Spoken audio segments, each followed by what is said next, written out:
This is Gabby V, and welcome to the Clever Hybrids podcast. Every season, we interview 12 bilingual professionals from around the world to hear their tips and to help you thrive in this multidimensional world.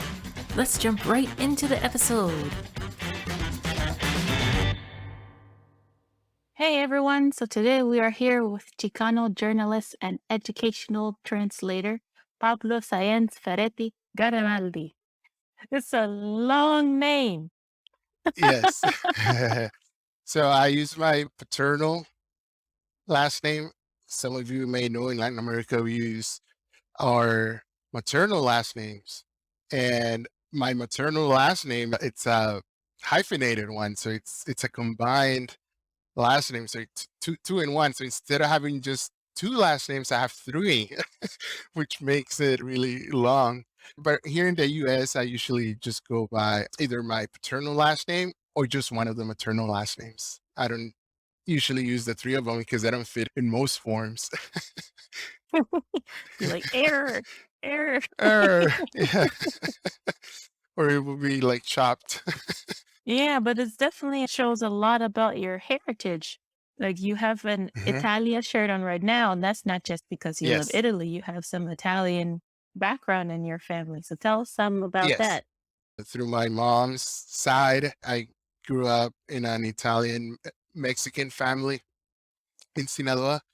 It's one of the most diverse states in Mexico, and it's in the northern part of Mexico. So you have the Greeks, you have the Italians, you have the Jewish, you have the Chinese, you have the French. We remember Cinco de Mayo. Well, they try to invade Mexico through Sinaloa, and a lot of the French stayed. And then we have a really strong indigenous presence as well. It's not as accepted as, let's say, the states in the southern part of Mexico, like Oaxaca and Chiapas. Our indigenous heritage is not as highlighted, although there's been a renaissance of being proud of being Yoreme, which is the nation that used to be there when the Spaniards arrived. Well, I'm happy to hear that. It's always nice to be able to get back to not only the European roots, but the indigenous roots. Yes. And I actually did one of those popular DNA tests that tell you your ethnic backgrounds. And it wasn't surprising that 5% of it is different parts of Africa. I don't know if we're still saying it, but I remember growing up in LA, the phrase melting pot for the US was really popular. I don't know if that's still accepted, because if it is, I'm definitely a walking melting pot. Yeah, you got a lot of stuff going on. Mhm. Already growing up in a multicultural environment in Sinaloa must have been a lot of fun. But did you have any culture shock when you moved to LA when you were 11? It was really hard because in Sinaloa, I was part of the majority. I was part of the majority. My family blended in really well. We're from a small city in the coast. My dad, he was already a U.S. citizen by birth, and so the immigration part wasn't hard at all. We were blessed. I was a U.S. citizen by birth, but the culture part, that was really hard. And even though I moved to a part of LA, when you say LA, we usually refer to LA County because it's a bunch of cities in LA County. So I moved to a city called Huntington Park, and I refer to it as the most Mexican part of LA, even most Mexican than East LA, because East LA is more like third, fourth, even fifth generation, and families that been there for more than 100 years. But Huntington Park is the like usually the first stop for Mexican immigrants. It was really funny because it was probably like 95% Latino, and of that 95%, probably like around 90% Mexican. In my block was like the last pocket of Cuban exiles. My neighbors were some of the first Cubans to flee, like right before or right after the Cuban Revolution. So it was really Wow. interesting growing up. Now, Eh, as you said, it's a very Latino city already, but Uh, Did you encounter any discrimination when you went to school, or everything was pretty much okay? Discrimination within our community, within the Latino community. It wasn't much of ethnicity, but it was mostly language because I was still learning English when I moved, and it took me probably about a year to be completely bilingual. It was hard. They used to make fun of my accent. After a few years, probably when I was in high school, I didn't care anymore. But it was basically that type of discrimination where they would make fun of the newcomers. The way that I responded to that is that I had the Italian background and I always grew up hearing Italian. So if they started making fun of my English, I would respond in Italian and then that would shut them up.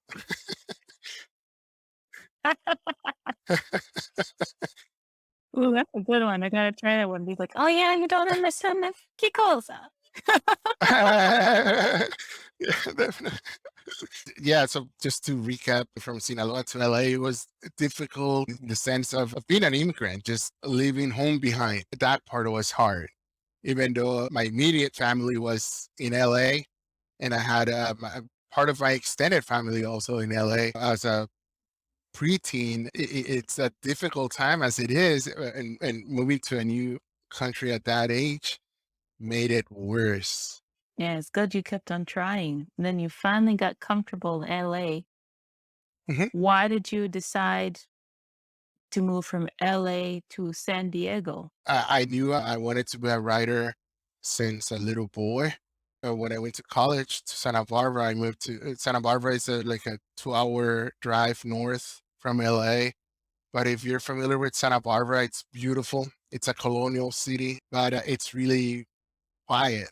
It's really calm. At that point, I knew I wanted to be a journalist.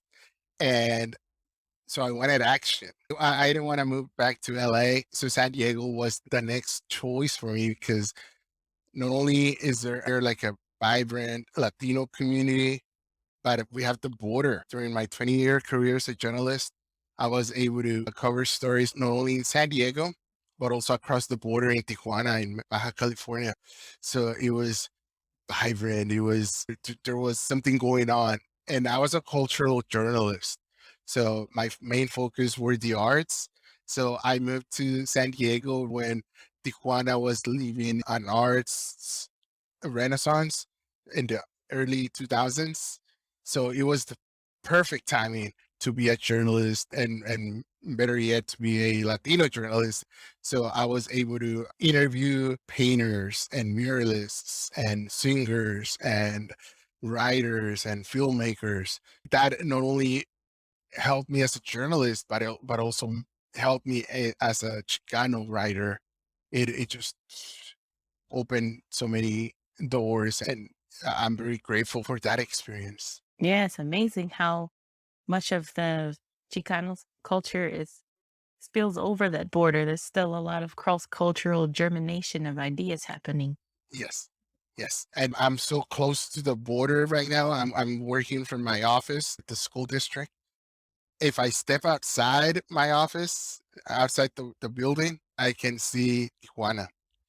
So I can see like a panoramic view of Tijuana. So we're that close. One of our schools is probably like a 2 block walk from the border. Mm, yeah, that's super close. What type of families are usually in the San Isidro district? Uh-huh. As you mentioned, it's so close to Mexico? Is it usually first generation, or who are the people that you're usually Uh-huh. assisting?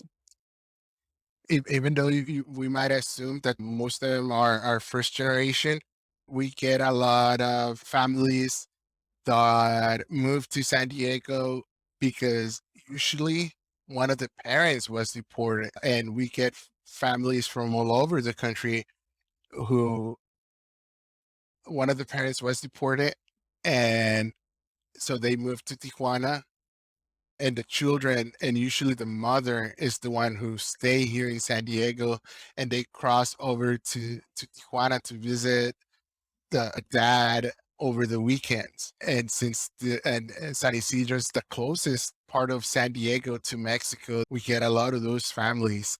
That enriches our schools, how our children are exposed to all sorts of family situations. And some of them are first generation, like you mentioned. And then you have also families who've been here in San Isidro or in the San Diego area for decades. So it's very diverse as well. Even though it's mostly Mexican families, it's not homogeneous as a lot of people assume. Most of our families are from either Baja California, Sonora, Sinaloa. But in San Diego, as you may know, it's a military town. And so we have a lot of Puerto Rican families. We have a lot of Filipino families. And in our school district, we have a couple of schools that are a lot of military families. So that even adds to the way our students are growing up. And I love that. I love how diverse Southern San Diego is, even though a lot of people think it's not. But once you live here, you can see it and you can feel it and you live it. That's amazing. But how do you become a translator and Mhm, interpreter, especially with such a focus on education? What type of training mhm. did you need? After a 20-year career as a journalist, journalism, just the whole industry in general, especially for a print journalist, the options started to change and the whole reality of journalism changed. And so I had to adapt. Something funny is that a lot of interpreters have that background of being, especially here in the US, a lot of us remember being our family interpreter, interpreting for my mom. Because even though she's lived in LA for more than 30 years, she doesn't, she's not fluent in English at all. But as a good Italian Mexican, my mom can talk to anyone. She can make herself understood just with her hands. In college, I majored in journalism and Latin American literature.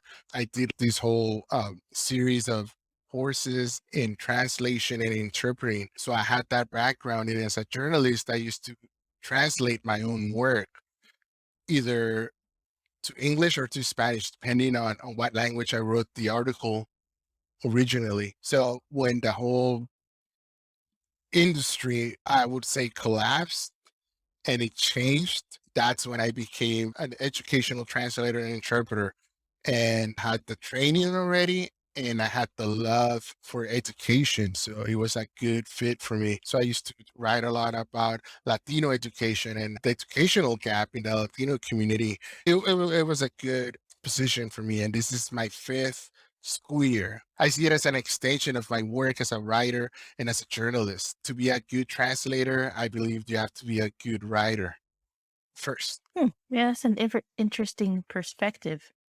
Now, you mentioned a few times Chicano, the cross culture, cross border pollination that's happening. Hmm. And even though we don't learn about it as much in school as we should, Hmm. most Right. of Oh, the yes. Southwest of the United States was Spanish before it was part of the United States for hundreds Hmm. of years. And then it was indigenous territory for thousands of years Hmm. before that. Right. Right. So how does all of that blend together to be Chicano? What does Chicano mean? It depends on who you ask. You're going to get a different definition. Just the most basic definition is Chicano is a person of Mexican origin in the US. But I will take it even further than that. It's a perspective, being aware of what you just mentioned, being aware that there's a strong indigenous and African and Asian root, not only the European root, and celebrating that and being proud of it, that your ancestors came from all over the world. I know a lot of Chicanos like to say that we didn't cross the border, but the border crossed us.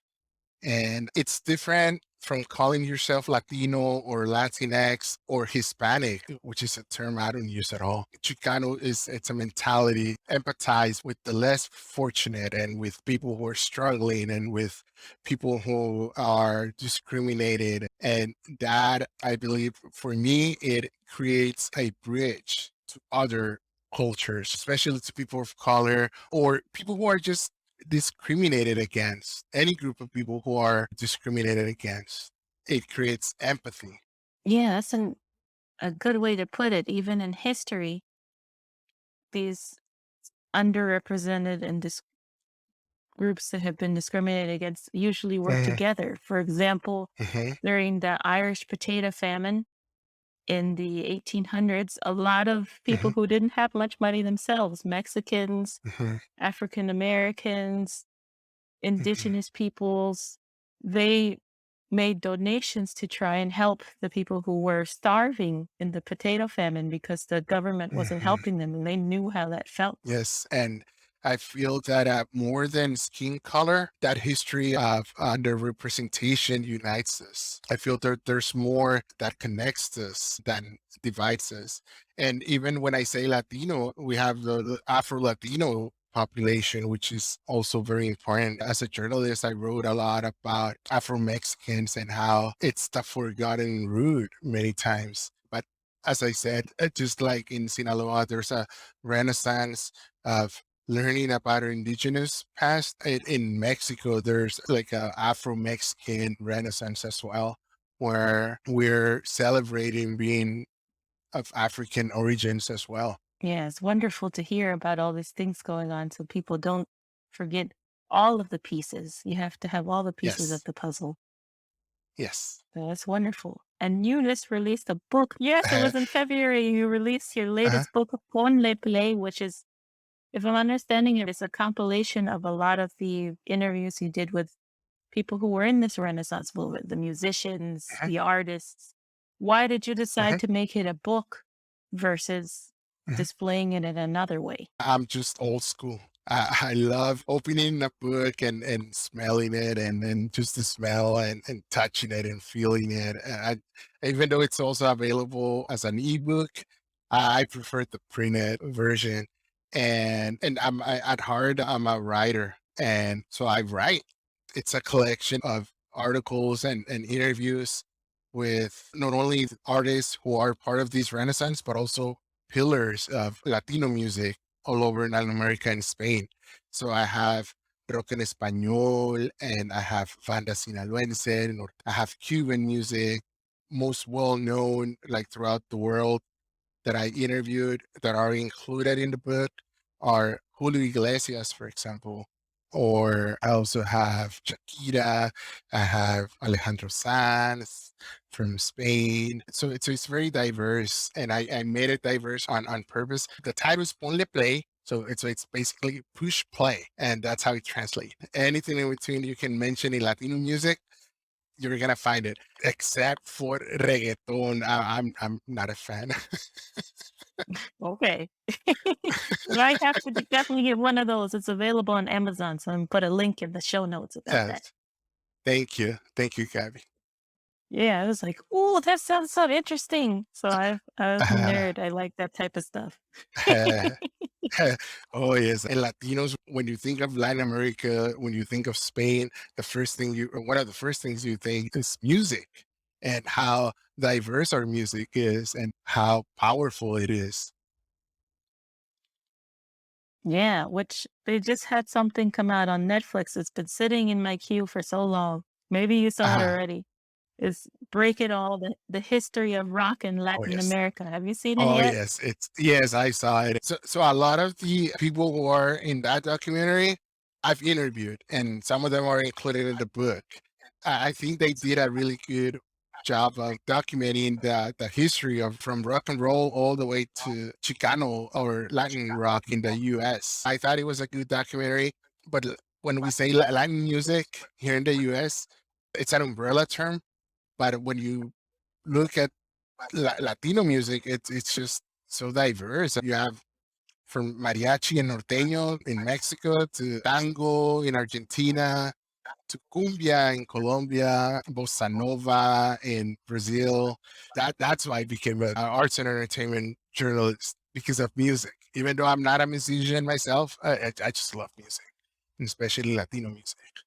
Now I have something to binge watch and read this winter. I'm glad, Gabby. Yeah, that's awesome. Yeah, you mentioned this too a few times, Pablo. end with this one because a lot of people give me different answers on this one. Mhm. How would you describe the difference between bilingual and fluent? I don't feel comfortable working in Italian. I just say I'm bilingual because I completely feel comfortable working at a professional level in English and Spanish. So fluent is understanding it and making yourself understood. Being bilingual is when you get all the nuances of the language and you have the cultural background of both languages, and that makes a big difference. Even though I'm fluent in Italian, I like to say that I speak Italiano, which is like a mix of Spanish and Italian. I never heard anyone use that before, so I coined it myself to apply it to myself. Being fluent in a language, it doesn't necessarily make you comfortable using it on a daily basis or much less at work, like in my case. When I started dreaming in English, when I started just thinking in English more than thinking in Spanish. And it happened. And now I don't remember not being bilingual. I cannot remember it. When the language is really part of your daily life, not so much speaking it, but the way you see the world, the way you dream the world, and the way you just think in the language, and it's just part of you. I don't think in Italian. I can use it, but English and Spanish are my mother tongues now. Everybody, this has been Pablo Sainz Ferretti-Garibaldi. He is a educational translator and interpreter, a journalist who's written 11 books, people. So how can we get in touch with you, Pablo, if we want to buy your books, to talk to you Mhm. online? Where can we find you? Yes, you can look me up on LinkedIn under Pablo Sainz Ferretti. And also you can visit my Amazon page, amazon.com/author/PJ Science. And there you can find my most recent books, which, by the way, I'm an indie author. So 7 of those 11 books have been published through Amazon. And it's really cool to be an indie author and have the control of how you want to present your writing.